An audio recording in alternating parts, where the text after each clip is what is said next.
गणानां त्वा गणपतिं हवामहे कविं कवीनां उपमश्रवस्तवं ज्येष्ठराजं ब्रह्मणां ब्रह्मणस्पत ஆனஸ்வந்தன் நோதிபி சீதசாதனம் விக்னங்கள் தீர்ப்பாய் விக்னேஸ்வரா வினைகள் தீர்ப்பாய் ராகவேந்திராய் நமக ஜீந்திர தீர்த்தாய் நமக. ராம் ராம். அடியேன் நமஸ்காரம். அடியேன் ஆர்எஸ்புரம் அனந்து சார், கோயம்புத்தூரிலிருந்து திருச்சிக்காரன் அனந்த நாராயணன். இன்றைய தேதி 4 ஜான்வரி 2021, 4/1/2021 திங்கட்கிழமை. இப்போ பேசுகிறேன்.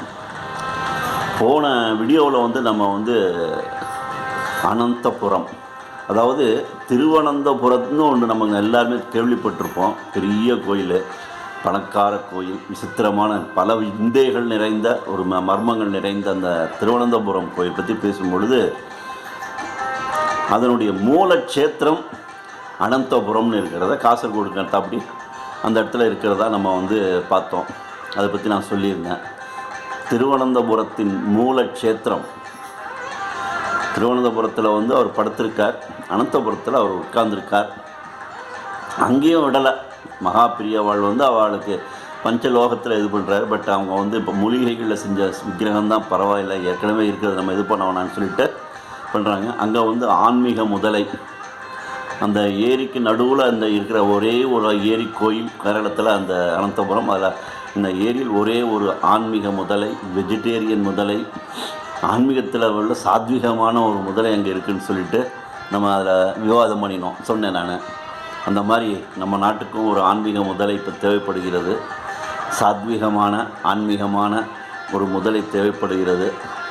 நாஸ்ட்ராடமஸ் பற்றி நான் இதுக்கு முன்னாடி இருந்த வீடியோக்களில் சொல்லியிருந்தேன்.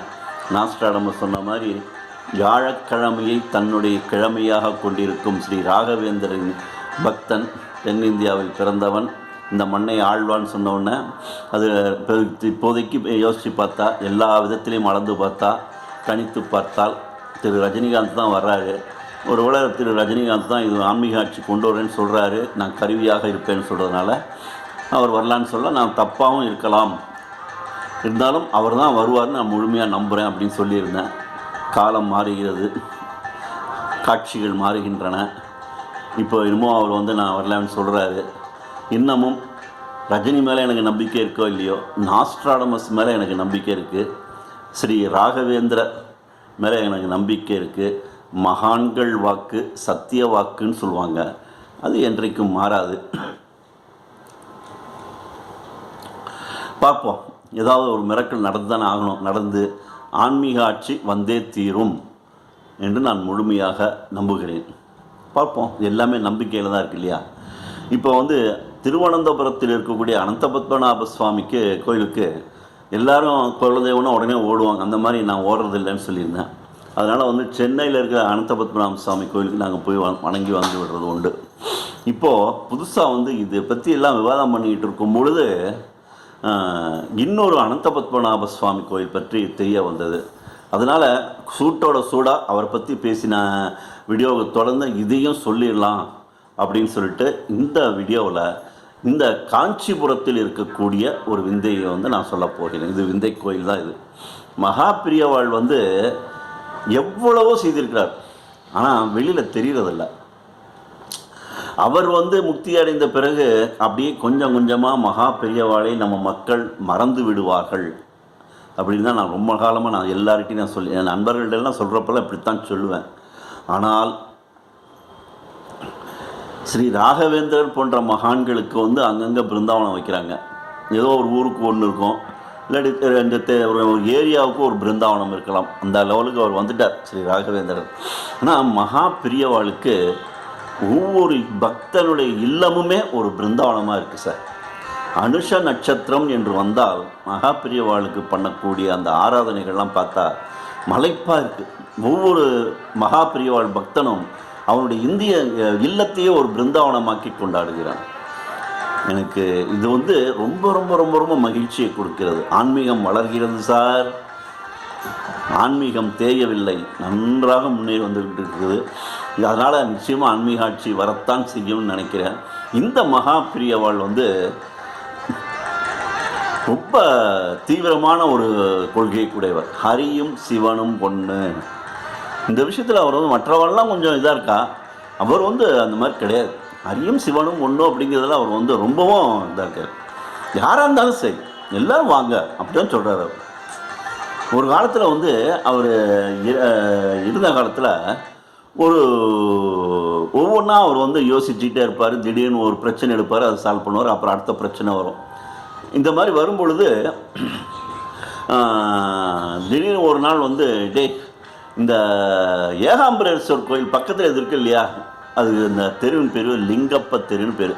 அந்த தெருவில் வந்து போகணுமேடா அப்படின்னு சொல்கிறார். அந்த பக்கம் ஒரு கோயில் ஒன்று இருக்குடா, ஒரு பழைய காலத்து ஒரு கோயில் இருக்குதுன்னு எனக்கு தோன்றது, சொல்கிற மாதிரி தெரியுது. அந்த இடத்துல எதாவது இருக்கா பாருங்களேன், இங்கே வர இடத்துல கேளுங்களேண்ணா அப்படிங்கிறாரு. எல்லாம் விசாரித்து பார்த்தா அந்த மாதிரி ஒன்றும் தெரியல அப்படிங்க. வாடா போகலாம் அப்படின்னு சொல்லிட்டு ஒரு நாள் இவரே கிளம்பிடுறார். தன்னுடைய குழுவோடு அங்கே கிளம்பி போகிறார். இவர் மனதில் எந்த இடத்தில் இருக்கும் என்று தோராயமாகப்பட்டதோ மனதில் பட்ட இடத்திற்கு சென்றால் அந்த ஏரியாவில் எங்கேயுமே கோயில் கிடையாது. பழைய காலத்து கோயில்டா, ரொம்ப பழமையாக இருக்கும். அதனால் பூஜை புனஸ்காரம் இல்லாமல் வீடு மாதிரி இருந்திருக்கும். இருந்தாலும் நம்ம அதனால் துருவி பார்ப்போம்டான்னு பார்க்குறாரு. மகா பிரியவாளுக்கே அந்த கோயில் கிடைக்கல, கண்டுபிடிக்க முடியல. அப்போ வந்து திடீர்னு ஒரு இல்லத்திற்கு முன்னாடி நின்று அந்த கதவை தட்டு அப்படிங்கிறார். சரி அப்படின்னு கதவை தட்டினா அந்த வீட்டுக்காரர் வெளியில் வர்றார். என்ன தான் சொல்லுங்கள் சார், அப்பார்ட்மெண்ட்டு, இந்த வீடு அந்த வீடு, ஒரு பெரிய கோயில்கள் இருக்கிற ஊரில் வாழணும். பிரதானமான தெருவில் ஆண்டவன் வந்து உற்சவ சுவாமிகள் வந்து அப்பப்போ விசேஷங்களுக்கு வெளியில் ஊர்வலமாக வருகிற தெருவில் நம்ம வீடு இருந்து, அந்த வீடுன்னு நம்ம வாடகைக்கு விடாமல் நாமளே அந்த வீட்டில் இருந்து உற்சவத்தின் போது அந்த தெய்வம் வருகிறப்ப அதை பார்க்கின்ற சுகம் இருக்கே, அது தனிதான் சார். அந்த பக்தனை வந்து வீட்டு வாசலை கதவை திறந்தால் சாட்சாத் பரமசிவனை இருக்கிற மாதிரி காஞ்சி மகாபிரியவள் அங்கே நிற்கிறார். ஏ நாட்டினோ பணமோ ஏ தான பலமோ அப்படின்னு தியாகராஜ சுவாமிகள் சொல்வார். என்ன புண்ணியம் பண்ணினோ எங்களுடைய ஆத்துக்கு வந்திருக்கேன் அப்படின்னு சொல்லிட்டு அவர் எக்ஸ்பிளைன் பண்ணுறார். அவர்கிட்ட வந்து ஒரு விஞ்ஞாபனம் வைக்கிறார் மகா பெரியவாள். இந்த வீட்டை வந்து நீ உனக்கு இருந்திருக்காது, ஒரு ஐடியா இருந்திருக்க, திடீர்னு சொல்கிறேன்னு பயந்துடாத, மடத்தை கொடுத்துறேன், உன்னால் முடியுமா அப்படின்னு கேட்குறாரு. சுவாமி திடீர்னு வந்து இப்படி கேட்குறேன், இப்படி வந்து ஒரு வீடியோ கொடுன்னு கேட்குறப்ப எனக்கு என்ன செய்கிறதுன்னு தெரியல.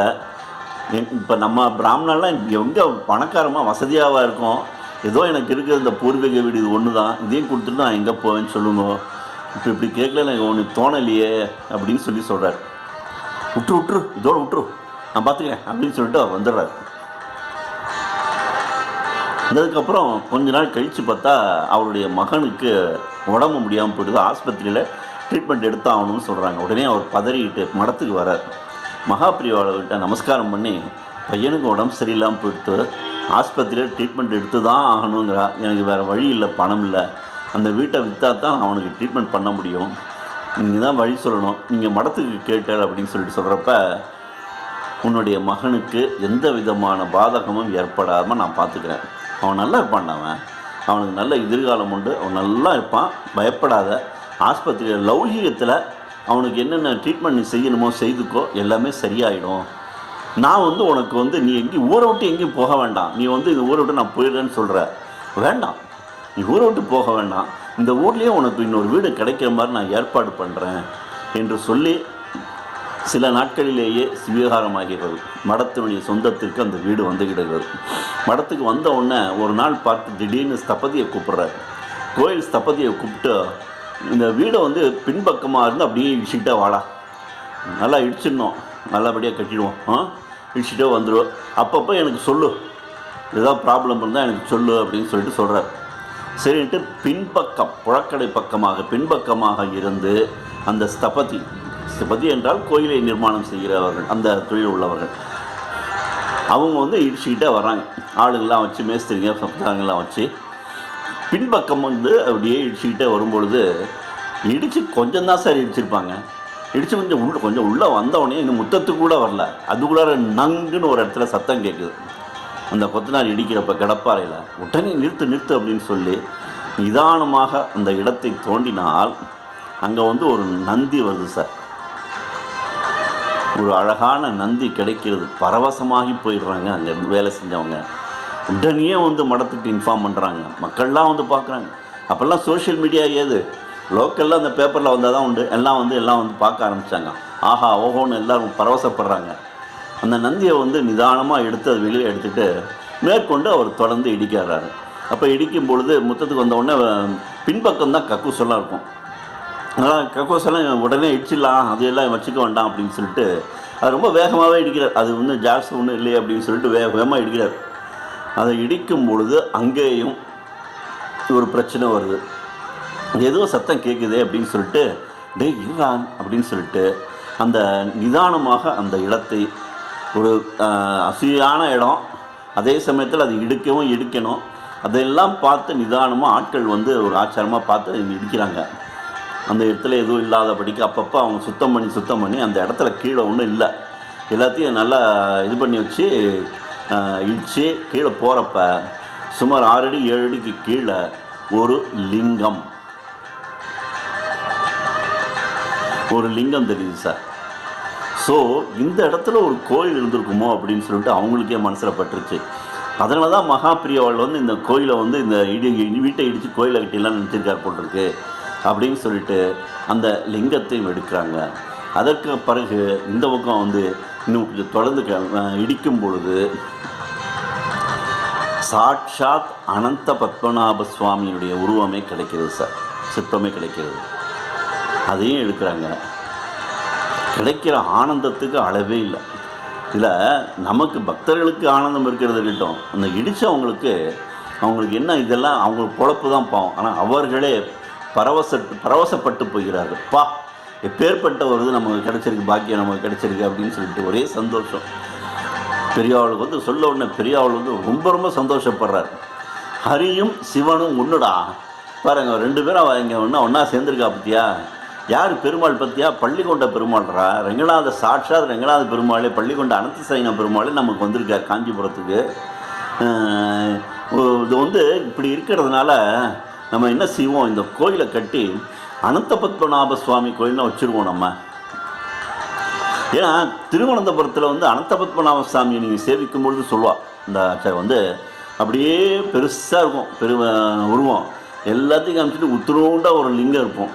அந்த லிங்கத்தின் மேல் அனந்த பத்மநாப சுவாமி தனது வலது கரையில் இப்படி ஒரு விரல் இப்படி தான் வைக்கணும், புஷ்பம் போடுறப்ப இந்த விரல் இடுக்கில் ஒரு புஷ்பத்தை வைத்து கொண்டிருப்பார், ஒரு மலர் வைத்து கொண்டிருப்பார் அர்ச்சனைக்கு. அந்த மலரை லிங்கத்திற்கு போடுவதற்காக தயார் நிலையில் இருப்பது போல் அந்த கை இப்படி வச்சுருப்பாங்க. அந்த அப்பேற்பட்ட பெரிய உருவமான அனந்த பத்மநாப சுவாமியே லிங்கத்தை அருகில் வைத்து அந்த லிங்கத்தை அர்ச்சித்து கொண்டிருப்பது போல செஞ்சிருப்பார். மூர்த்தி சீதானாலும் கீர்த்தி பெருசு. அப்பேற்பட்ட உருவம், ஒரு சின்ன உருவத்தை அவர் வந்து இவருக்கு அர்ச்சனை பண்ணுறார். அதுதான் ஆன்மீக இந்து மதத்தினுடைய விசேஷமே, தாத்பரியமே இதுதான். ரொம்ப அருமையான ஒரு மெசேஜோடு அதில் அவங்க வந்து கொடுத்துட்றாங்க. ஸோ இவர் என்ன சொல்கிறாரு, 2 பேரும் ஹரியும் சிவனும் கிடச்சிருக்காங்க, அனந்த சைனம் பெருமாள் கிடச்சிருக்காரு, இது அனந்த பத்மநாப சுவாமி தாண்டா இது, அதனால் நம்ம வந்து இங்கே அனந்த பத்மநாப சுவாமி கோயிலில் நிறுவிடலாம் அப்படின்னு சொல்லிட்டு இந்த இடத்துல ஒரு சின்ன கோயில், ரொம்ப சின்ன கோயில் ஒன்று, ஒரு சதுரம் அவ்வளோதான் இப்பிரகாரம் இருக்கும்போது இருக்குது. அதில் வந்து அந்த கோயில் லிங்கப்ப இன்றைக்கும் ஏகாம்பரேஸ் கோயிலுக்கு அருகில் தான் இருக்குது. நாம் பார்க்கலாம், பார்த்து பரவசப்படலாம். அந்த கோயிலை நிர்மாணம் செய்து அந்த லிங்கத்துக்கு ஒரு பேர் இது நாள் வரைக்கும் நான்லாம் லிங்கம் தான் சொல்லிகிட்டு இருப்பேன். இப்போ அவர் என்ன சொல்கிறாரு, அனந்த பத்மநாப ஈஸ்வரர் அப்படின்னு அவருக்கு பேர் வைக்கிறார். இவர் அனந்த பத்மநாப சுவாமி கோயிலுக்கு பேர், இவருக்கு பெருமாளுக்கு ஈஸ்வரனுக்கு அனந்த பத்மநாப ஈஸ்வரர் அப்படின்னு பேர் வைக்கிறார். பேர் வச்சு அந்த ஈஸ்வரன் லிங்கத்துக்கு இந்த பேர் வச்சு தான் இன்றைக்கும் அவங்க சொல்கிறாங்க. அதனால் அனந்த பத்மநாபீஸ்வரர் கோயிலும் சொல்கிறது உண்டு, அனந்த பத்மநாப சுவாமி கோயிலும் சொல்கிறாங்க. அப்படி அந்த கோயிலை நிறுவி இது வெளியில் அவ்வளோவா எப்போ தெரிய ஆரம்பிச்சதுன்னா, இதை பற்றி வெளியில் நியூஸ் எல்லாம் வந்ததுன்னா 2018 தான் வந்ததுன்னு நினைக்கிறேன். ஆனால் அவர் இப்போது நம்ம செஞ்சு வச்சது அப்படியே விட்டுட்டாங்க. இன்னும் திரும்ப கோயில் பழைய கோயில் மாதிரி ஆயிடுச்சு. புதுசாக கட்டின கோயிலை இப்போ பழைய மாதிரி இருக்குது. எல்லாரும் இப்போ வந்து ரொம்ப ஆசைப்படுறாங்க. இப்பேற்பட்ட ஒரு கோயில் வந்து இந்த மாதிரி ஒரு அதிசயமாக மகா பெரியவாள் செஞ்ச கோயிலை நம்ம வந்து அலட்சியப்படுத்தக்கூடாது, புனர் நிர்மாணம் பண்ணினா என்ன அப்படின்னு சொல்லிட்டு அவங்க ரொம்பவும் ஆசைப்படுறாங்க. ஆர்வமுடையவர்கள், இந்த பேச்சை கேட்டவங்க யாராவது வந்து ஆர்வமுடையவர்கள் இருந்தால், காஞ்சிபுரத்துக்கு அடிக்கடி போகிறவங்க, இதில் வந்து ரொம்ப இன்ட்ரெஸ்ட் இருக்கிறவங்க யாராவது இருந்தால் ஏதோ உங்கள் தயவு ஏதோ பண்ணுங்கள்.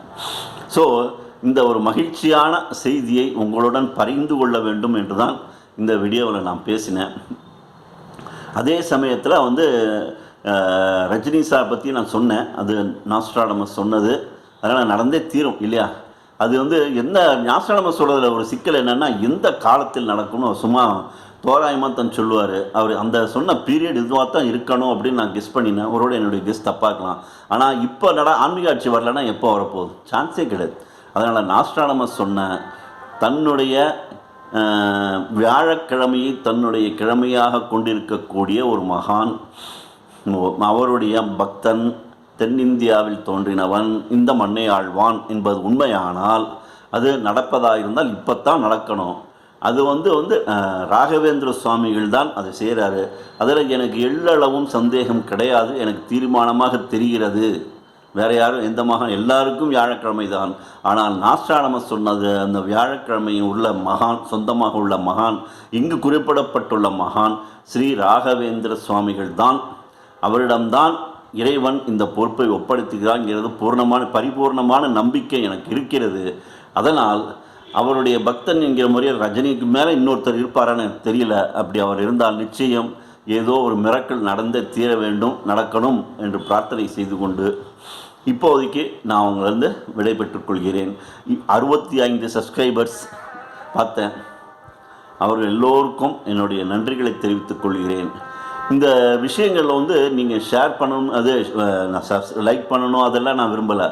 இது உங்களுக்கு இன்னொருத்தருக்கு சொன்னால் இதனால் நான் வந்து அவங்க சந்தோஷப்படுவாங்க அப்படின்னு நினச்சிங்கன்னா தயவுசெய்து ஒரு 2 நிமிஷம் எனக்காக ஒதுக்கி இதை ஷேர் செய்யுமாறு வேண்டிக் கொள்கிறேன். ராம் ராம்.